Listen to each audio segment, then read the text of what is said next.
This channel does not promote any violent, harmful, or illegal activities. All content provided by this channel is meant for an educational purpose only. Cancer Healer Center, a new beginning. এবার হাওড়ার দিকে নজর রাখতেই হচ্ছে, কারণ হাওড়ার বেলগাছিয়ায় ধসে ক্ষতিগ্রস্তদের সঙ্গে পুলিশের বৈঠক নিষ্ফলা। এলাকা ছাড়তে নারাজ ধসে ক্ষতিগ্রস্তদের অধিকাংশ। ভিটে মাটি ফিরে পাবো আশ্বাস দিতে পারেনি প্রশাসন। প্রশাসনের সঙ্গে বৈঠক শেষে দাবি ক্ষতিগ্রস্তদের একাংশের। বৈঠকে প্রশাসনিক কর্তাদের সঙ্গে ক্ষতিগ্রস্তদের বাদানুবাদ।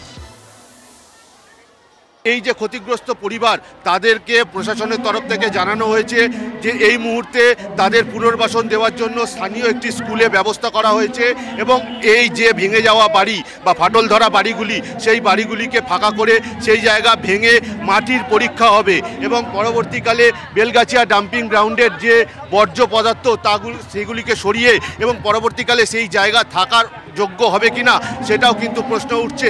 এবং এইসব মানুষজন তারা কিন্তু দাবি করছেন যে তাদেরকে একবার যদি পুনর্বাসনের নামে তাদের ভিটে মাটি ছেড়ে অন্য জায়গায় চলে যেতে হয়, পরবর্তীকালে তারা যে পুনর্বাসনে সেই জায়গা ফিরে পাবেন সেই নিয়ে কিন্তু বড়সড় প্রশ্নচিহ্ন তুলে দিচ্ছেন এই ক্ষতিগ্রস্ত মানুষেরা।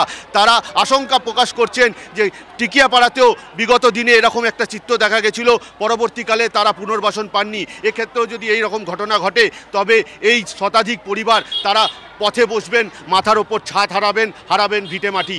অথই জলে বেলগাছিয়া ডাম্পিং গ্রাউন্ডের একাধিক পরিবার। প্রশাসনিক যে বৈঠক, সে বৈঠকের নির্যাসেও কিন্তু সমাধান সূত্র এখনও পর্যন্ত পাওয়া গেল না। হাওড়া থেকে ক্যামেরায় বিনোদ সিংয়ের সঙ্গে সুব্রত বন্দ্যোপাধ্যায়, TV9 বাংলা। আপনাদেরকে বাইরে রাখার ব্যবস্থা করেছি, কিন্তু এটা মিডিয়াওয়ালাদের সামনে বলে নেই, আমরা এই কথা বিশ্বাস করি না। কি সাবুতি আছে যে আমাদের বাড়ি বানিয়ে দেবে? যদি আমাদেরকে সরিয়ে দিয়ে ওরা ভেঙে দেয়, ওখানে স্কুল থেকে সরিয়ে দিলে আমরা কোথায় যাব? আমরা যাব না, কেউ না খুশি নেই। মিটিংয়ে এই বলা গেছে যে যত ঘরবাড়ি ভেঙেছে সেইগুলো কিছুদিন বাইরে রেখে ওনারা বলছে ভালো করে টেস্ট করবে, তারপরে গিয়ে বানিয়ে ওদেরকে ঘর দেওয়া হবে। আমরা তো সেইটাই চাইছি, কিন্তু ভয়ও তো লাগছে। ভয় লাগছে যদি এখন দূরে সরিয়ে দেয়, যদি না দেয় মনেটা একটু চিন্তা থাকবে, সেই জন্য আমাদের একটু ভয় আছে। স্যারকে বলেছেন যে বানিয়ে দেবো, আমি বানিয়ে দেবো, আপনারা আপনাদের ভরসা করুন। গ্যারান্টি কি আছে কি আমাদেরকে বানিয়ে দেবে? আমাদেরকে বলতে থাকতে, এইদিকে বলবে তোরা চলে যা, আমরা কোথাও গ্যারান্টি আছে কি আমরা যাবো তো আমাদেরকে ঘর বানিয়ে দেবে? হ্যাঁ হ্যাঁ দেবে কি দেবে না, আমি চলে যাব বাল বাচ্চা নিয়ে, বাদ বাকি ফের ঢুকতে দেবে না তো আমি কি করে থাকবো? আমরা ভয় পাচ্ছি, যদি বাই চান্স আমাদেরকে এইসব মিথ্যে কথা বলে যদি এইভাবে রাখা হয়, পরে যদি ঘর বাড়ি না পাই তাহলে আমরা সব বেসাহারা হয়ে যাবো, বেঘর হয়ে যাবো।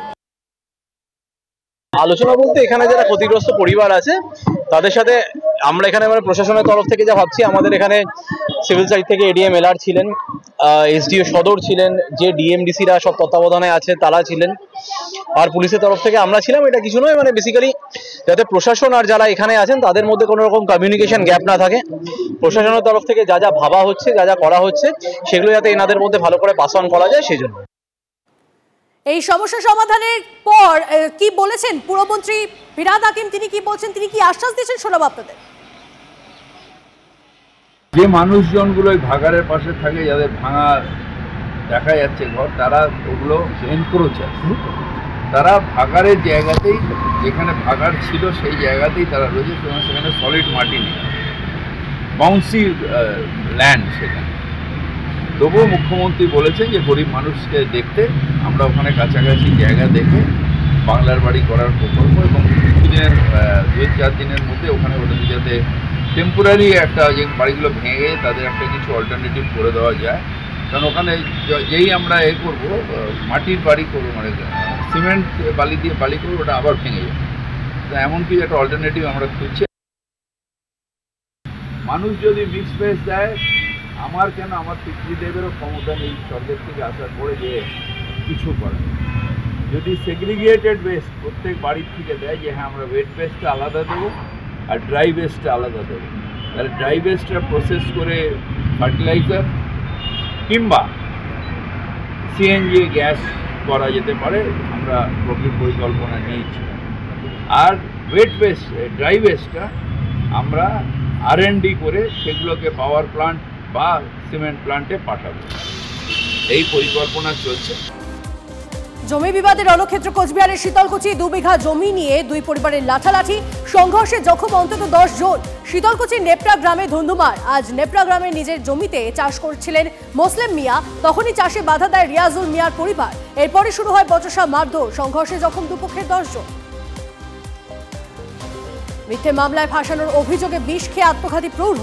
অভিযোগকারীর বাড়িতে ভাঙচুর, আগুন ধরানোর অভিযোগ প্রতিবেশীদের বিরুদ্ধে। নদিয়ার পূর্বনগর এলাকায় উত্তেজনা থাকায় বসেছে পুলিশ ব্রিগেড। প্রতিবেশী নাবালিকার অভিযোগের ভিত্তিতে ওই ব্যক্তির বিরুদ্ধে মামলা। নাবালিকার পরিবারের বিরুদ্ধে টাকা চেয়ে হুমকি দেওয়ার অভিযোগ। এরপরই আত্মহত্যা করেন ওই ব্যক্তি।